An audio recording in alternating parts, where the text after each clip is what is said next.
In this lecture, I will provide an overview of what makes up the science of reading. I will also introduce you to key models in the science of reading that we will use throughout this class and throughout the program.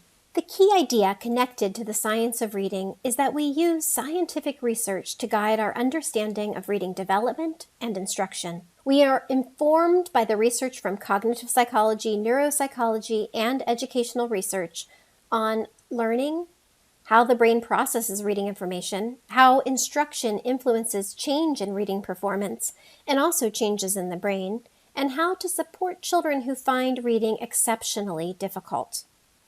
Here is a nice definition for the science of reading from the author of our text, Speech to Print, Dr. Louisa Moats. The body of work referred to as the science of reading is not an ideology, a philosophy, a political agenda, a one-size-fits-all approach, a program of instruction, nor a specific component of instruction. It is the emerging consensus from many related disciplines based on literally thousands of studies supported by hundreds of millions of research dollars conducted across the world in many languages. These studies have revealed a great deal about how we learn to read, what goes wrong when students don't learn, and what kind of instruction is most likely to work the best for the most students. Much has been written about the science of reading, helping provide access to the scientific studies that have been conducted. So we have much to guide our work on implementing this in our schools. Reading is highly researched by cognitive psychologists as well as educators. As Seidenberg points out in Chapter 1, it is one of the oldest topics in experimental psychology, dating back to studies in the 1890s. It is a crucial skill, and thus we are motivated to understand it. The science of reading provides crucial information to guide us in understanding reading development, what we should focus our instruction on, how instruction should be delivered, and how we help all students learn to read, including those with significant reading disabilities. These are all topics we will explore in future weeks of this course and future courses in the Reading Science program. We know that reading is one of our most complex behaviors. Evolutionary speaking, reading is a recent behavior. One clear finding from reading researchers is that our brains are not hardwired to read. We are not born ready to read. Through experience and instruction, we must rearrange our brain in order to learn to read. Unlike language, there are no specific genes to dictate the circuitry for learning to read, nor a specific part of the brain used for reading. Our brain must connect older structures for vision and language to learn to read. As Dr. Marianne Wolf beautifully states, we were never born to read. Human beings invented reading only a few thousand years ago, and with this invention, we rearranged the very organization of our brain, which in turn expanded the way we were able to think, which altered the intellectual evolution of our species. Reading is one of the single most remarkable inventions in history. Her book, Proust and the Squid, is a wonderful book about the reading brain. It was used in this course prior to the more recent Seidenberg text being published. Knowing that reading is not natural helps us know it must be taught thoughtfully and explicitly. This is a foundational understanding that differentiates reading science from whole language or balanced literacy. If you know reading is not natural, your instruction will be more intentional, clear sequence of skills to be taught, and explicit, clear instructions connected with lots of meaningful practice for skills to be learned. If you believe reading, like language, develops naturally with meaningful experiences, your instruction is going to be more experiential, with a focus on exposure to books without skill-focused instruction. The good news is reading is teachable and alterable. It is not an innate, intractable trait. Reading is complex, but we do know how to teach it. There is absolutely no reason for the dismal NAEP results that currently plague our nation. We know a great deal about how to teach reading, and we must now help our schools to implement scientifically based reading instruction. Another foundational understanding from the science of reading is that we must start early in development to have the greatest impact on later reading outcomes. Research strongly suggests that to reduce the incidence of reading failure, early intervention efforts must occur. Early language and literacy experiences determine a child's success in becoming a strong reader, as the early childhood years are when the foundation for reading is established. Connie Jewell followed children from 1st through 4th grade and found that if a child was a poor reader at the end of 1st grade, the probability that that child would remain a poor reader at the end of 4th grade was 0.88. That's almost a perfect correlation. Another foundational understanding from the science is that reading is not primarily visual.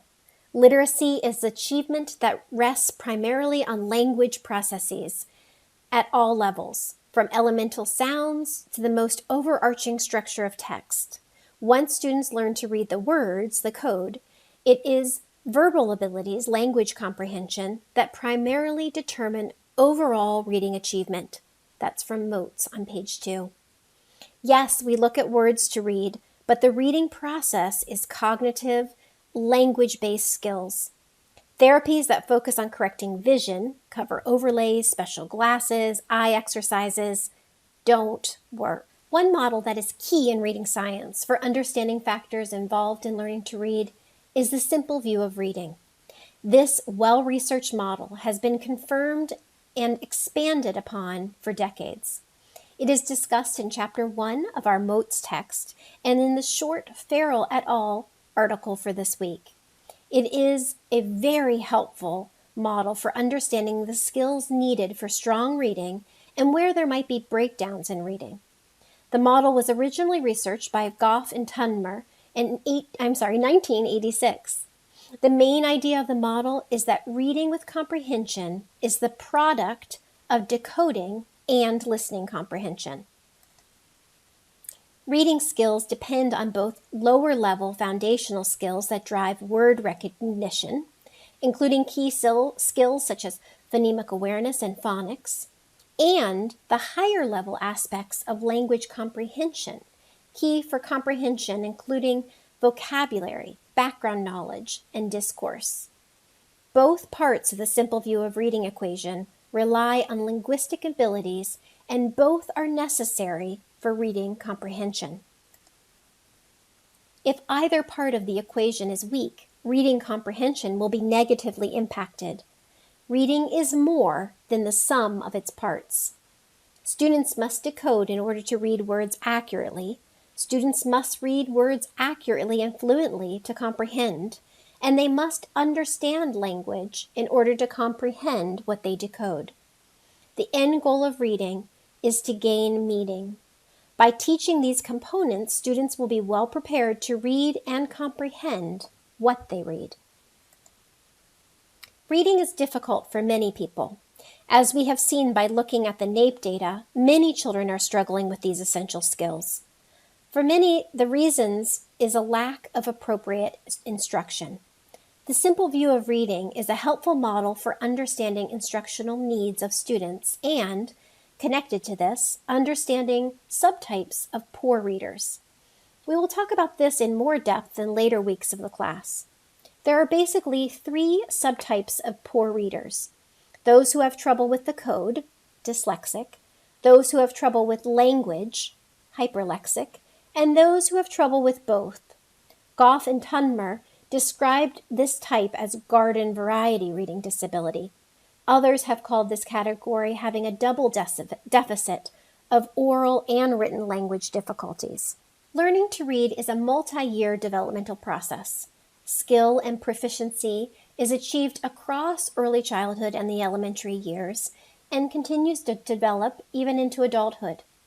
A very useful model, another crucial one for reading science, that depicts reading across development is Hollis Scarborough's reading rope model.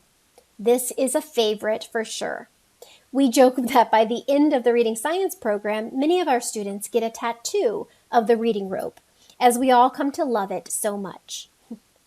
The model encompasses the simple view of reading and depicts skill reading as a strong rope made up of many interwoven, strong strands. Each strand, still individually visible in the final rope, depicts a key component of reading. It nicely illustrates the sub-skills that go into each of the two domains in the simple view of reading. Early reading follows a predictable developmental course, regardless of the speed of acquisition. Some children gain these skills quickly and seemingly effortlessly. Some children take longer and require more support to gain fluency with the skill. We will talk more about this model in our next activity, where you will build a reading rope. Please be sure to have your pipe cleaners ready. Aries' foundational research on reading development provided key understanding on the phases children pass through as they are learning to read, and how instruction can help them move successfully to the next stage. Review each phase on the screen. This is another key model in the science of reading. Mote's Chapter 1 nicely reviews each phase and provides examples.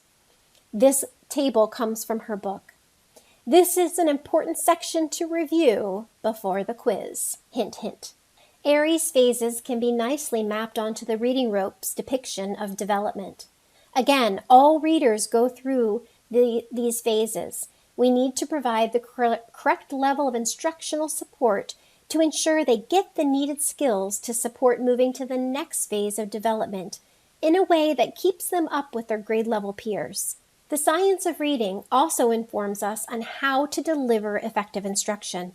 We will discuss this much more later in the course when we talk about the structured literacy approach. Two key researchers to know about are John Hattie and Anita Archer. Dr. Anita Archer is the queen of explicit instruction and has made practical many of the findings from research around effective instructional practices. Dr. John Hattie has reviewed a wide range of research related to student achievement and has calculated the effect sizes for different things to see their impact on achievement. Effect size is a statistic that describes the results of an individual experiment, or that can be used to evaluate the trends or results of a group of experiments that are all related to the same research question. Effect size expresses the magnitude of the change attributed to the treatment. This combined result of a number of studies is called meta-analyses. Meta-analyses are extremely helpful as they help you to know how powerful an effect is, not just in one study, but across lots of studies. Hattie did meta-analysis on a variety of topics, all related to student achievement. He summarized his findings to help educators know the high-impact practices.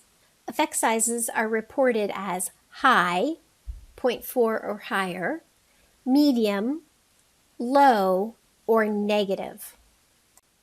Hattie created this visual to help make sense of the statistics. Some key findings from Hattie's meta-analyses revealed that the following are effective instructional components: direct and explicit instruction, teacher clarity, having clear lesson goals, providing feedback and correction, learning to mastery, lots of practice, both retrieval and spaced. All of these are hallmarks of structured literacy instruction, and we will revisit this later in the course. Also important to note, Hattie found the teacher's relationship with his or her students to have one of the highest effect sizes of all. The science of reading uses scientific research to guide how we understand and support our students. We know from clear research support that our brains are not wired to read. It is through instruction that we wire our brains to read. Instruction is powerful. Early intervention is crucial. Approximately 30% of humans will not learn to read well without explicit, systematic instruction, and all humans benefit from it.